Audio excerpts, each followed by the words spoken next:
Hello and welcome to day 18 of our 30-day yoga therapy challenge.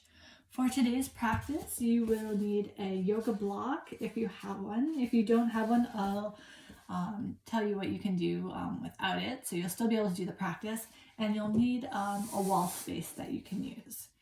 So let's come up to standing. And we're going to face our wall, coming into a mountain pose. So you can feel 3 points of your feet. And then if you have a block, you're going to bring the forearms to the wall with your fingers wrapped around the top of the block. If you don't have a block, you'll bring your forearms to the wall and you can interlace your fingers. Another option is if you have two blocks, you can have one block between your thighs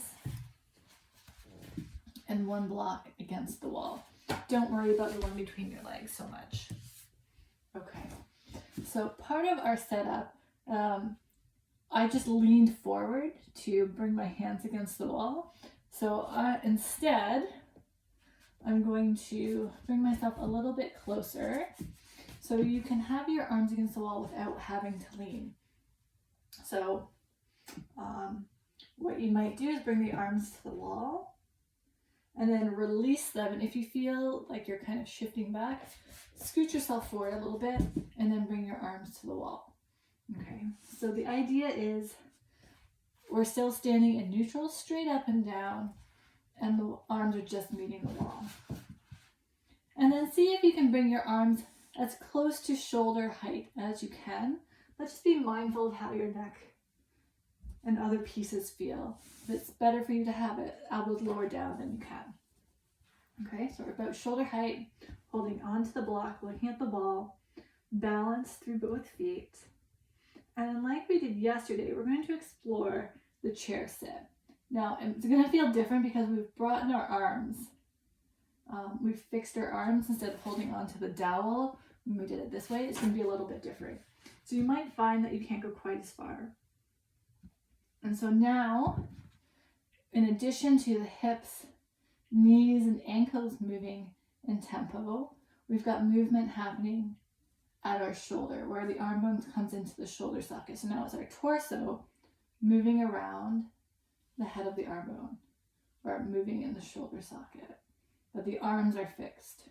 So we want the hips and the shoulders to be able to work together, keeping a neutral spine. So explore what that feels like right now in your body. And then what we can do is we can hold the position. And you might notice that the weight goes more into your heels, or maybe it stays evenly balanced. Notice what your experience is. I know for me, over time, it has shifted into more of a balanced weight than being just in my heels. It actually used to feel like I was going to fall over. My movement was very, very tiny. I mean, it's still not a big movement. But just see for you what it is for today. I'm going to hold and breathe.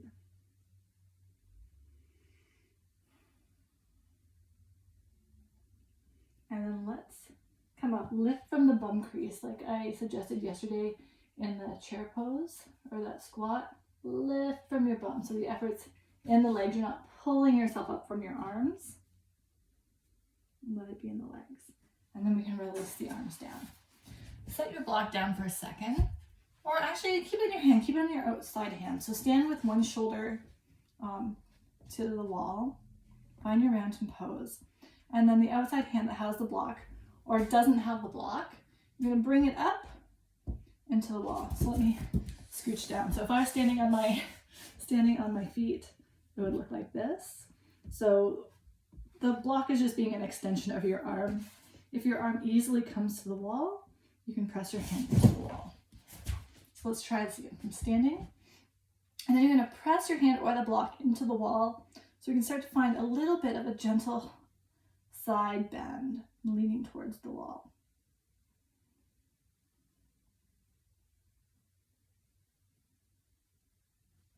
And then come back up, and then turn around and do the same thing on the other side.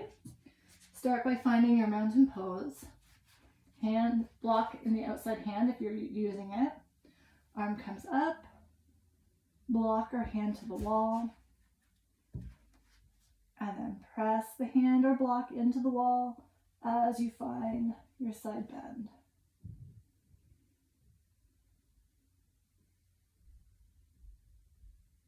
You might sense a connection between your pelvis and your shoulders or your armpit.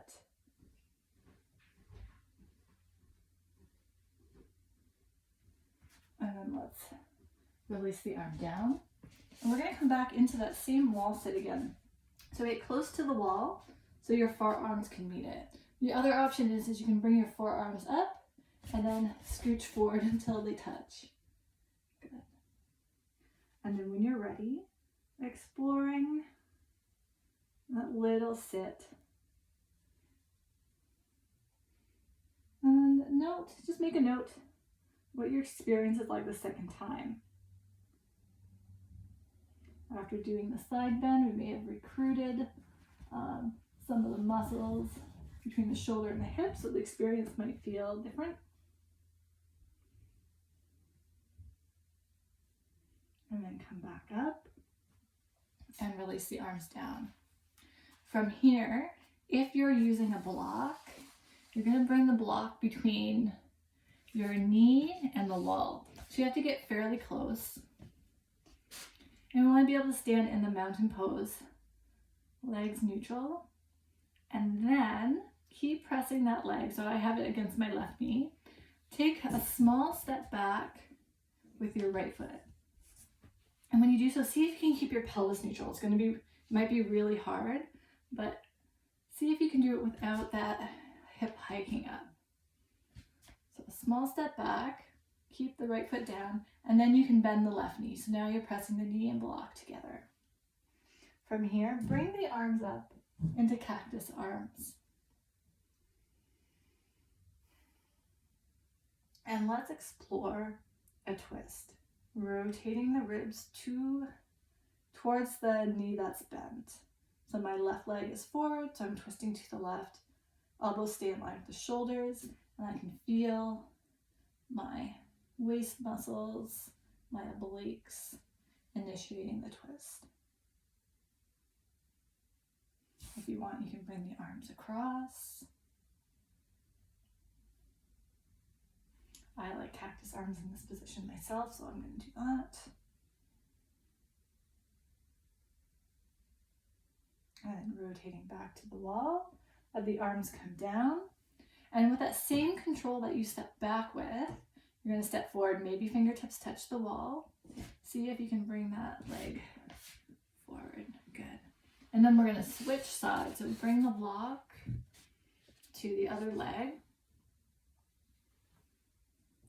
And then explore taking that left leg or the opposite leg straight back. So we're shifting the weight a little bit more from the right hip down the leg into the foot. And then letting the left heel come down, the front knee can bend into the block. So just take a moment, settle from your hips, down your legs, into your feet. And then when you're ready, cactus arms. And this time we rotate the other way. So you're rotating towards the front leg.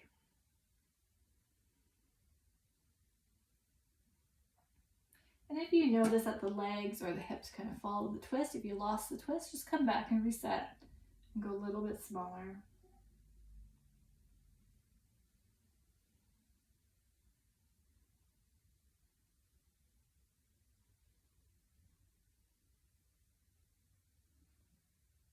And then coming back, release the arms down with control, stepping forward.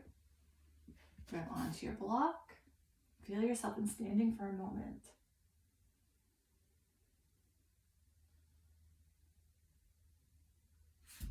And then let's come back to that wall chair sit again. So you're going to bring the elbows up to shoulder height, holding the block in the hands against the wall, feeling the 3 points of the feet. Notice your breath, right? Notice how we're not just rushing into the movement to create a shape for the sake of a shape or for the sake of a stretch. We're being mindful about how our parts connect and what they feel like when we move. Easy breath. Hips, knees, ankles, shoulders. And if you notice that the knees went but the hips didn't, or the hips went and the knees didn't, just come back up and then try it again. So this is another one that can be helpful to watch yourself either on your phone or in a mirror.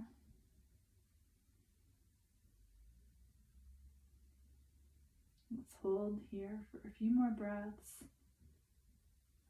Notice how the weight is in your feet.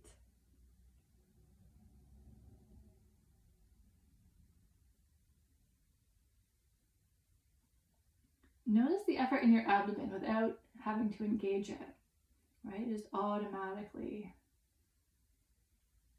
engages. And then let's come up and release the arms down.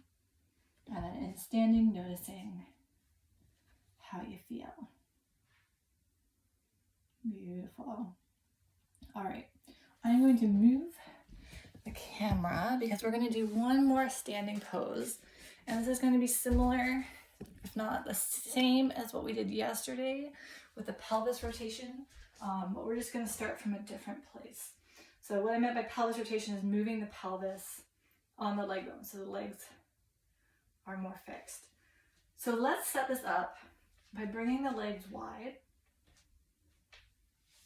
and we're going to rotate one leg out. So if you can, keep the pelvis quiet, rotate the right leg and let the foot come down, and then bend the knee. So left leg is straight, right knee is bent, knees about over the ankle. It doesn't need to be a really wide stance. And let your hands come onto the side of the hip so you can feel the front and back of your pelvis. And then what we're going to do is we're going to turn the pelvis, we're going to rotate the pelvis on that front leg, on the knee that's bent. So this leg is fixed. You might even press the outside of your thigh into your hand. Really fire up that right leg so you can feel it from your hip all the way down to your foot. Nice and strong. And then as we start to rotate the pelvis, so the left hip is moving towards the right foot, the back heel starts to lift and we pivot onto the ball of the foot, coming towards the high lunge. So remember yesterday we started at the high lunge and then we opened this way and we ended up at the warrior two legs. This time we're starting here and we're starting to rotate towards a high lunge. So notice what's happening with that fixed front leg. Does the knee want to drop in as you move, or do you lose that connection of the ball of your foot on the ground? And if you do, just come back and go a little bit smaller. So maybe the foot doesn't come off the ground. Maybe we're just exploring the pelvis, doing a little side to side action. So you can feel it moving around the head of that right leg bone, if that makes sense to you. Or maybe the movement's a little bit bigger. You explore what's right for you. And then let's hold in the high lunge just for a couple breaths. And it's not a perfect high lunge, like my toes are not facing the same direction, which is fine for what we're doing right now. And then we'll straighten the right leg and rotate it back to center. And then we'll do the same thing on the other side. So keeping the pelvis quiet, left leg rotates out, bend the knee over ankle. And then let's bring some awareness and presence into that left leg. Press the outer thigh into your hand, and sensing your whole leg from the top of your hip or from your groin all the way down to your foot. Nice strong leg. And then hands come onto either side of the pelvis. And then just start with small little movements, thinking about how how that pelvis is moving around that left leg bone. Maybe moving towards a lunging position.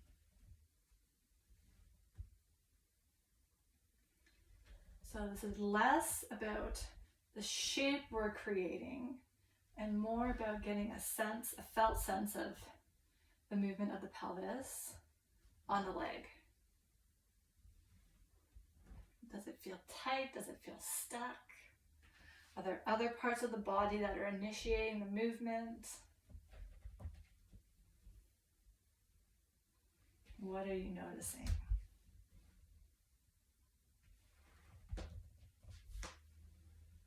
Maybe holding a lunge position for a few breaths.